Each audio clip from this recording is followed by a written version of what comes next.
അപ്പോൾ ഗൈസ് ഇന്ന് വന്നിട്ട് മാത്സ് എക്സാമിൻ്റെ റിവ്യൂ ആണ്. ഞാൻ ഒരു കാര്യം പറട്ടെ, ഇതെന്താണ് മാർക്ക് ഇൻവേഴ്സ്ലി പ്രൊപ്പോർഷണൽ ടു എന്താണ് ലെങ്ത് ആണോ, ക്വസ്റ്റ്യൻ്റെ ലെങ്ത് ആണോ? ഞാൻ ഇപ്പോൾ ഒരു മാർക്കിൻ്റെ ക്വസ്റ്റ്യനൊക്കെ ഒരു പേജൊക്കെ എഴുതിയിട്ടൊക്കെ ആൻസർ കിട്ടി. എന്താണിതൊക്കെ? അതിനെപ്പറ്റി ഞാൻ പറയാൻ വഴിയാം. പിന്നെതാ സൈലത്തിൻ്റെ പിന്നെയും കിട്ടിയിട്ടുണ്ട്. രണ്ടാമത്തെ ആയിട്ടാണ് ഇപ്പോൾ കിട്ടുന്നത്. ആകെ 4 എക്സാമിനായിട്ടുള്ള രണ്ടാമത്തെ കിട്ടുന്നത്. സീൻ തന്നെ. ഇപ്പോൾ എന്തായാലും ക്വസ്റ്റ്യൻ പേപ്പർ എന്തായാലും നമുക്ക് നേരെ റിവ്യൂലോട്ട് എടുക്കാം. റിവ്യൂ എന്ന് പറഞ്ഞ് തന്നെയാണ് പറയുന്നത്. അപ്പോൾ വേറെ ഒന്നുമില്ല. അപ്പം എന്തൊക്കെയാണെങ്കിൽ ഇന്ന് രാവിലെ ഏറ്റവും വലിയ സീൻ ഉണ്ടായത് എന്താ വെച്ചിട്ടുണ്ടെങ്കിൽ 11:30-ക്കാണ് ഞാൻ ഇവിടെ നിന്ന് പോകല് സ്കൂളിലേക്ക്. 11:45 ബസ്. ഇന്ന് ബസ് വന്നില്ല. അപ്പോൾ തന്നെ അല്ലെങ്കിൽ തന്നെ എന്തൊക്കെയോ പേടിയായിട്ട് ഞാൻ മാത്സിൽ വലിയ സീനാന്നൊക്കെ പറഞ്ഞിരുന്നു. പക്ഷേ അൽബിൻ കട്ടാക്കട സാറിൻ്റെ മറ്റേ സൂപ്പർ ഗ്രേഡ് ക്വസ്റ്റ്യൻസും സൈലത്തിലെ കുറച്ച് ടഫ് ക്വസ്റ്റ്യൻസ് കണ്ടപ്പോൾ തന്നെ എനിക്ക് തൃപ്തിയായി. ഏകദേശം ടഫ് എന്ന് പറഞ്ഞാൽ വമ്പൻ ടഫ് അതൊക്കെ കണ്ടപ്പോൾ തന്നെ എനിക്ക് ആകെ പേടിയായി. പിന്നെ ഇവിടെ നിന്നാണ്ട് പോകുമ്പോൾ ബസ്സില്ലായിട്ട് ലാസ്റ്റ് എൻ്റെ ഒരു കുടുംബത്തിലൊരു ഏട്ടനൊക്കെ ഉണ്ടായിരുന്നു പോകണം. അപ്പോൾ ഓല വണ്ടി കിട്ടി. ലാസ്റ്റ് അങ്ങനെയൊക്കെ എത്തി അവിടെ. അല്ലെങ്കിൽ ആകെ ഇളിഞ്ഞിരുന്നു. പേടിയായിട്ട് വണ്ടിയൊന്നും കിട്ടണില്ല. ലാസ്റ്റ് കിട്ടി. അപ്പോൾ ഇനി എന്തായാലും നേരെ റിവ്യൂലോട്ട് എടുക്കാം. അപ്പോൾ ആദ്യത്തെ ക്വസ്റ്റ്യൻ തന്നെ അവിടെ കാണാം. ഞാൻ അന്ന് ഇങ്ങനെയാണ് റിവ്യൂ എടുക്കുന്നത്. ഇവിടെ സൈഡിൽ ഫോട്ടോ കാണും. ആദ്യത്തെ ക്വസ്റ്റ്യൻ നോക്കുകയാണെങ്കിൽ the A function F defined on N natural number as F of N അങ്ങനെയൊക്കെ പറഞ്ഞിട്ടാണ് ഞാൻ 1 ബട്ട് നോട്ട് ഓൺ 2 എന്നായിട്ട്. അത് ശരിയാണോ എന്ന് എനിക്ക് തോന്നണേ. പിന്നെ രണ്ടാമത്തെ ഞാൻ ഇതാണ് വിചാരിച്ചത്, ഓൺ 1 ഏത് സിമെട്രിക് റിഫ്ലക്സീവ് അതാണ് വിചാരിച്ചിട്ട് ഞാൻ ആദ്യം തന്നെ ഈ ഒന്നാമത്തെ ക്വസ്റ്റ്യനാണ് എഴുതി ഫുള്ളായിട്ട്. ഒന്നാമത്തെ ക്വസ്റ്റ്യൻ എഴുതിയിട്ട് പകുതിക്കായപ്പോഴാണ് ഇത് സിമെട്രിക്കും റിഫ്ലക്സീവ് എന്നല്ല ബൈജക്ഷനൊക്കെ കാണുന്നത്. അപ്പോൾ തന്നെ എനിക്ക് മനസ്സിലായി ഇത് 1 തന്നെയാണ് കാണേണ്ടതെന്ന്. അപ്പോൾ ഞാൻ ആ പേജ് പകുതിയും വെട്ടി, ആദ്യത്തെ പേജ്. അപ്പോൾ തന്നെ കോൺഫിഡൻസ് നല്ല രീതിയിൽ കുറഞ്ഞു. കാരണം ടൈം അത്യാവശ്യം കുറേ തന്നെ പോയി. 15 മിനിറ്റ് കൂൾ ഓഫ് ടൈം കഴിഞ്ഞിട്ട് ഞാൻ വായിച്ച് തീർന്നില്ലായിരുന്നു. അപ്പോൾ ഞാൻ ഇനി ഒരു 5 മിനിറ്റ് കൂടി കഴിഞ്ഞിട്ട് ഇതാ വെച്ചിട്ട് ഏകദേശം 8 മിനിറ്റ് കഴിഞ്ഞ് 8 വാച്ച് ഉണ്ടായിട്ട് രക്ഷപ്പെട്ടു. അല്ലെങ്കിൽ ഞാൻ ഇളിഞ്ഞാൽ സത്യം പറഞ്ഞാൽ ഇളിയും അത്യാവശ്യം നല്ല രീതിയിൽ തന്നെ. പിന്നെ ഈ ക്വസ്റ്റ്യൻ ഫുള്ളായിട്ട് വെട്ടി. അപ്പോൾ തന്നെ കുറേ ടൈമൊക്കെ പോയി. എനിക്ക് എന്തൊക്കെയോ ആയിരുന്നിട്ട് രണ്ടാമത്തെ ക്വസ്റ്റ്യനും കിട്ടില്ല. കാരണം എ ക്യൂബ് എന്നൊക്കെ ഉണ്ട്. A square equal to A cube എന്നൊക്കെ ഉണ്ട്. ലാസ്റ്റ് ഒന്നാമത്തെ ക്വസ്റ്റ്യൻ എനിക്ക് കിട്ടിട്ടോ. ഞാൻ ലാസ്റ്റിക്കാണ് ഇത് എഴുതിയത് ഒന്നാമത്തെ ക്വസ്റ്റ്യൻ. രണ്ടാമത്തെ ക്വസ്റ്റ്യൻ എനിക്ക് കിട്ടിയില്ല. മൂന്നാമത്തെ ക്വസ്റ്റ്യൻ സൈൻ ഇൻവേഴ്സ് എക്സ് ആണെന്ന് കിട്ടി. വൈ സൈൻ ഇൻവേഴ്സ് എക്സ് ആണെന്ന് കിട്ടി. പക്ഷേ ബി ആൻസർ കിട്ടിയില്ല. ബീൻ്റെ ആൻസർ എന്താണ് ഇതൊക്കെ ഞാൻ എപ്പോഴാണ് കാണുന്നത്? ഇങ്ങനത്തെ കുറേ ക്വസ്റ്റ്യൻസ് ചെയ്തിട്ടുണ്ട്. പക്ഷേ ഒക്കെ ഓർമ്മയിലുണ്ടാവില്ലല്ലോ മനസ്സിൽ. പിന്നെ ഇപ്പം ഇനി നോക്കുകയാണെങ്കിൽ നാലാമത്തെ ക്വസ്റ്റ്യൻ നോക്കുകയാണെങ്കിൽ അത് എസ് ക്യൂബാണ്. അതൊക്കെ കുറേ ക്വസ്റ്റ്യൻസിൽ ചെയ്തിരുന്നു. പിന്നെ അതിൻ്റെ ബി നോക്കുകയാണെങ്കിൽ കുഴപ്പമില്ല. 5 എനിക്ക് കെ കിട്ടി -2/π എന്നൊക്കെ കിട്ടി. അത് റെഡി ആണോ എന്ന് എനിക്ക് അറിഞ്ഞൂടാ. നല്ല ടെൻഷൻ കിട്ടി. -2/π എഫ് ഓഫ് 2 ഒക്കെ കിട്ടി.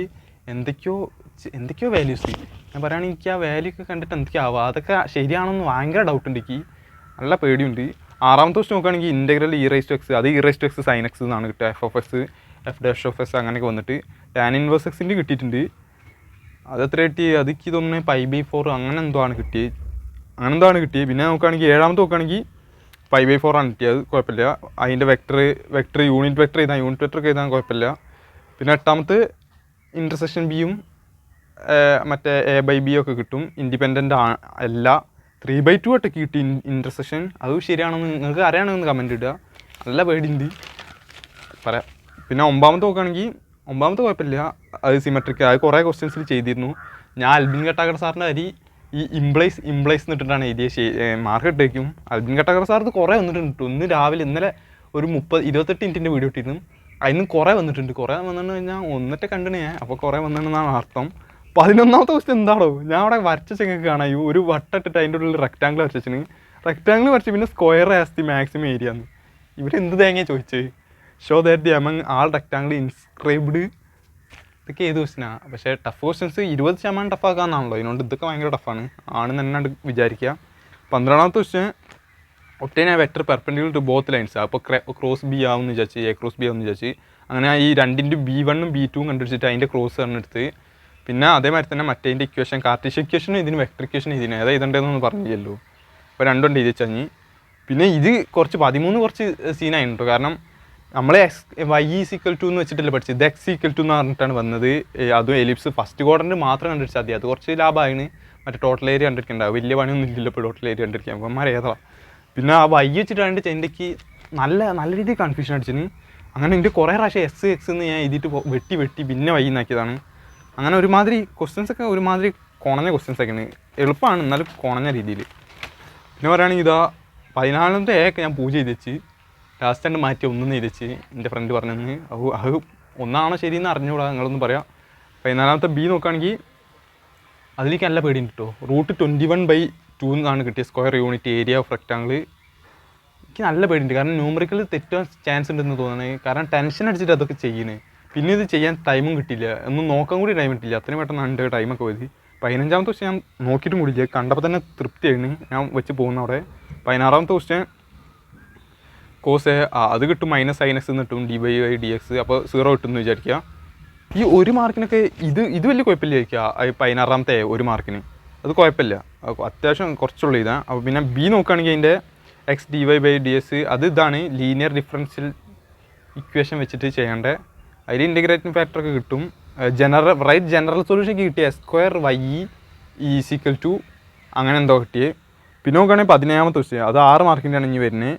If x = ct y = ct എഴുതിന്. പക്ഷേ ഈ ഒന്നാമത്തെ ക്വസ്റ്റ്യൻ മാത്രം എഴുതിന്, അതന്നെ എനിക്ക് എന്തൊക്കെയോ തേങ്ങ കിട്ടി, ഒരുമാതിരി ചണ്ണി. പിന്നെ 18ാമത്തെ ക്വസ്റ്റ്യൻ പലർക്കും പല ആൻസറാണ് കിട്ടിയിട്ടുള്ളത്. എനിക്ക് ആദ്യം കിട്ടിയ എന്താ അറിയോ, ഡിറ്റർമിനൻ്റ് തെറ്റിൻ്റെ. എന്നിട്ട് ഞാൻ ആദ്യം കിട്ടിയ ആൻസർ ഫുള്ളി ചെയ്ത് ലാസ്റ്റ് എത്തിയപ്പോൾ കിട്ടിയ -10 -40 അങ്ങനെ എന്തോ കിട്ടി. എന്തൊക്കെയോ അങ്ങനത്തെ വാല്യൂ ഒക്കെ കിട്ടി.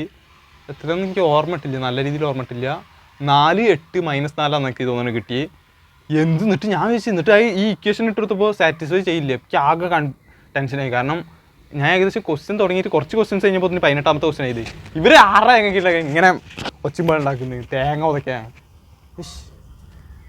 ഒരു ഒച്ചമ്പാട് ഉണ്ടാക്കിക്കോളൂ. അപ്പം ഇടിക്കൊക്കെ ഇപ്പം തന്നെ വെട്ടണമെന്നല്ലേ, മഴയൊക്കെ പെയ്യാനായിരുന്നു ഗൈസ്. എന്തൊക്കെയാണ് ഇവിടെ നടക്കുന്നത്. അപ്പോൾ അതിലേക്ക് കിട്ടിയിട്ടുള്ളത് -4 8 -4 കിട്ടുക. അപ്പോൾ സാറ്റിസ്ഫൈ ചെയ്യില്ല. പിന്നെ ഞാൻ ഒന്നും കൂടി സൂക്ഷിച്ച് നോക്കിയപ്പം ഡിറ്റർമിനൻസ് 40 എന്നാണ് കിട്ടിയത്. 40 വലിയ വിലയൊക്കെ വരുമെന്ന് നോക്കി. പിന്നെ ഒന്നുകൂടി ഇട്ടെടുത്തപ്പോൾ എനിക്ക് കറക്റ്റായിട്ടുള്ള ആൻസർ കിട്ടിയെന്നാണ് തോന്നുന്നത്. 1 2 -1 എന്ന് കിട്ടി. അത് ഇട്ടെടുത്തപ്പോൾ സാറ്റിസ്ഫൈ ഉണ്ട്, അതിനോട് കുഴപ്പമില്ല ഇരിക്കുക. അത് എല്ലാവർക്കും കുറേ ആൾക്കാർക്ക് കുറേ വില കിട്ടി, അതിനെ ആ ശരിയെന്ന് വിചാരിക്കുന്നത്. പിന്നെ ഏറ്റവും വലിയ സീൻ 19ാമത്തെ ക്വസ്റ്റ്യൻ നോക്കുക. അതിൽ 1ാമത്തെ ക്വസ്റ്റ്യൻ ഞാൻ ഒരു പേജൊക്കെ എഴുതിയിട്ടാണ് എനിക്ക് ആൻസർ കിട്ടിയത്. എന്നിട്ട് അതിന് 1 മാർക്ക്. ഇതൊക്കെ എന്തടിസ്ഥാനത്തിലാണ് നമ്മൾ മാർക്ക് ഇടുന്നത്. പിന്നെ 2ാമത്തെ ക്വസ്റ്റ്യൻ അത്യാവശ്യമൊക്കെ ഉണ്ട്, അതിൻ്റെ 2ാമത്തെ തന്നെ അത്യാവശ്യം കുറച്ചൊക്കെ ഉണ്ട്, അതിന് 1 മാർക്ക്. പിന്നെ 4ാമത്തെ ക്വസ്റ്റ്യൻ അതിന് 4 മാർക്ക്. അതിൻ്റെ ആകെ അര പേജറ്റുള്ളൂ. മറ്റേ 1 മാർക്കിൻ്റെ 1 പേജും 4 മാർക്കിൻ്റെ അര പേജും. ഇവരെ മാർക്കിൻ്റെ ഇതൊന്നും ഇല്ല. എനിക്ക് തോന്നുന്നു 2 ആവുന്നു. അവരെ മാർക്കിട്ട് തെറ്റിയിട്ടുണ്ടാവും. പിന്നെ 20 using method solve linear program, അത് കുഴപ്പമില്ല. എനിക്ക് 24 കിട്ടി. അതൊക്കെ ശരിയാണെന്ന് വിചാരിക്കുന്നു. എനിക്ക് നല്ല പേടിയുണ്ട്. ഫിസിക്സും കെമിസ്ട്രിയും കാട്ടും എനിക്ക് സിമ്പിളായിട്ടാണ് ഞാൻ മാത്സ് തോന്നിയത്. പക്ഷേ നല്ല ടെൻഷൻ എന്താ വെച്ചിട്ടുണ്ടെങ്കിൽ ന്യൂമറിക്കൽസ് തെറ്റാൻ ചാൻസ് ഉണ്ട്. അങ്ങനെ ഇങ്ങനത്തെ ചെറിയ ചെറിയ വാല്യൂസൊക്കെ തെറ്റിട്ടുണ്ടെങ്കിൽ അവിടെ മാർക്ക് പോയി. അങ്ങനെ കുറേ പോവുകയാണെങ്കിൽ ഫുള്ള് പോകില്ല, കുറേ പോവും. അപ്പോൾ അങ്ങനെയൊക്കെയാണ് മാത്സ് എക്സാമിൻ്റെ റിവ്യൂ. സത്യം പറഞ്ഞിട്ടുണ്ടെങ്കിൽ കുറേ കുട്ടികളൊക്കെ ഇപ്പോൾ മാത്സും കൂടി ടഫായിട്ടുണ്ടെങ്കിൽ കുറേ എൻ്റെ ക്ലാസ് തൊട്ട് തന്നെ പൊട്ടി എന്നൊക്കെ പറഞ്ഞിട്ട് കുറേ ആൾക്കാരൊക്കെ പൊട്ടിയെന്ന് പറയുന്നുണ്ട്. അതിൻ്റെ ഇടയിൽ കൂടെ ഞാൻ ഈ ക്വസ്റ്റ്യൻ എഴുതുന്നതിൻ്റെ ഇടയിൽ കൂടെ കൊടുത്താൽ അവിടെ വന്നിട്ട് 13ൻ്റെ ആൻസർ ഞാൻ കുറച്ച് ആൻസർ ഇങ്ങോട്ട് കുറച്ചിങ്ങനെ വെച്ച് കൊടുത്തിട്ട് എനിക്ക് ആ മര്യാദയ്ക്ക് എഴുതാനില്ല. അപ്പോൾ ഞാൻ ഉള്ളിലേക്ക് ഇപ്പം ഇങ്ങനെ പറഞ്ഞുകൊണ്ടിരിക്കുക. പക്ഷേ എങ്ങനെയൊക്കെ എഴുതി തീർത്ത് ഒന്നും കാണിച്ചെടുത്ത് കുറച്ചൊക്കെ അങ്ങനെ എന്തൊക്കെയോ കഴിഞ്ഞ്. പിന്നെ ഞാൻ പറയുകയാണെങ്കിൽ ഇപ്പം എനിക്കിപ്പോൾ ഇത്ര മാത്സ് വലിയ കുഴപ്പമില്ല, കെമിസ്ട്രി അത്യാവശ്യം ടഫുണ്ട്, ഫിസിക്സും കെമിസ്ട്രീനെ വെച്ചൊക്കെയാണെങ്കിൽ മോഡറേറ്റ് ആണ്. ഒന്നും വെച്ചിട്ട് ഞാൻ ഇപ്പോൾ അത് മാർക്ക് കുറഞ്ഞാലും സൂയിസൈഡിനൊന്നും ചിന്തിക്കും കൂടിയില്ല, കാരണം എനിക്ക് പേടിയാണ്, നല്ല പേടിയുണ്ട്. പക്ഷെ ചിലവരവസ്ഥ അങ്ങനെയല്ല. ചിലവർ ഈ മാർക്ക് കുറഞ്ഞെന്ന് പറഞ്ഞിട്ട് സൂയിസൈഡിനൊക്കെ ശ്രമിക്കും. അപ്പോൾ അതൊരിക്കലും ചെയ്യരുത്, കാരണം മാർക്ക് നമ്മളെ ജീവിതം ഡിറ്റർമൈൻ ഒന്നും ചെയ്യുന്നില്ല അങ്ങനെ ആണെന്നൊക്കെ വിചാരിക്കുന്നത്. ഇപ്പം ഞാൻ പറയുകയാണെങ്കിൽ ഞാൻ പറഞ്ഞ അമ്മേനോടൊക്കെ മാർക്ക് കുറയുന്നൊക്കെ പറഞ്ഞു. അപ്പോൾ അമ്മ പറഞ്ഞ് കുറഞ്ഞാലും കുഴപ്പമില്ല, മാക്സിമം എഫേർട്ട് ഇട്ടാൽ മതി പറഞ്ഞു. അപ്പോൾ തന്നെ എനിക്കൊരു നല്ലൊരു സമാധാനം കിട്ടി. പക്ഷേ ചില വീട്ടിലൊന്നും അങ്ങനെ ആവില്ല, മാർക്ക് കുറഞ്ഞാൽ നല്ല ഡേഞ്ചർ ആവുമെന്ന് വിചാരിച്ചിട്ട് കുറേ 2 ആൾക്കാരുടെ ഇംഗ്ലീഷ് എക്സാം ടഫായി എന്നിട്ട് സൂയിസൈഡ് ചെയ്തെന്നൊക്കെയാണ് പറഞ്ഞ്. നല്ല ഡേഞ്ചറാണ് ഇതൊക്കെ. അതുകൊണ്ട് തന്നെ പെട്ടെന്ന് ക്വസ്റ്റ്യൻസ് പേപ്പർ ടഫാക്കണമെന്ന് ആലോചിക്കണം എന്തായാലും. ഇനിയിപ്പോൾ കുഴപ്പമില്ല, ഇനിയിപ്പോൾ എല്ലാവർക്കും ടഫ് തന്നെ ആവും വരിക. ഇതിപ്പോൾ നമുക്ക് ഈ ഡിസംബറിലിട്ട് ടഫാക്കുമെന്ന് പറഞ്ഞിട്ട് ഈ ഡിസംബർ മൊത്തം റെക്കോർഡ് ചെയ്താൽ പോയി. എല്ലാവർക്കും അങ്ങനെ തന്നെ ആവും ഒരുവിധം. പിന്നെ ആ ജനുവരി മൊത്തം ലാബിൻ്റെ ഇതിന് പോയി, ഫെബ്രുവരി 6 വരെ. ഫെബ്രുവരി 6 തൊട്ട് മോഡൽ എക്സാമിന്. ഇതിൻ്റെ ഇടയിൽ കൂടെ എവിടെയാണ് ഇത്ര നേരം NCERT ചെയ്യാനുള്ളതെന്നാണ് ഞാൻ നോക്കുന്നത്. എന്തെങ്കിലുമൊക്കെ ആവട്ടെ, ബി സേഫ്. അപ്പോൾ എന്തായാലും നമ്മൾ ക്വസ്റ്റ്യൻ പേപ്പർ ടഫായെന്നൊന്നും വലിയ സീനൊന്നും ആക്കണ്ട. അപ്പോൾ അത്ര തന്നെ പറയാനുള്ളൂ. എല്ലാവരും സബ്സ്ക്രൈബ് ചെയ്യുക. ബെന്നൊക്കെ ഉണങ്ങിപ്പോയി. ഇപ്പോൾ ഹിന്ദി എക്സാം ഉണ്ട്, അതിനാകെ 1.5 ദിവസം കൊടുത്തിന്. ഹിന്ദിക്ക് ടഫാക്കൂടി. കുറേ ആൾക്കാർ പറഞ്ഞ് ഹിന്ദിയൊക്കെ ടഫാക്കുന്നതാണ്. അതിലൊക്കെ ഇനി എന്ത് ടഫാക്കാനാ? പോസ്റ്ററൊക്കെ എടുത്ത് മാറ്റും, വിജ്ഞാപനമൊക്കെ എടുത്ത് മാറ്റാൻ മതിയില്ലേ. തേങ്ങ ഒതുക്കാൻ ചിലവരുടെ മെൻറ്റാലിറ്റി വേറെയാണ്. പറഞ്ഞേ ഉള്ളൂ.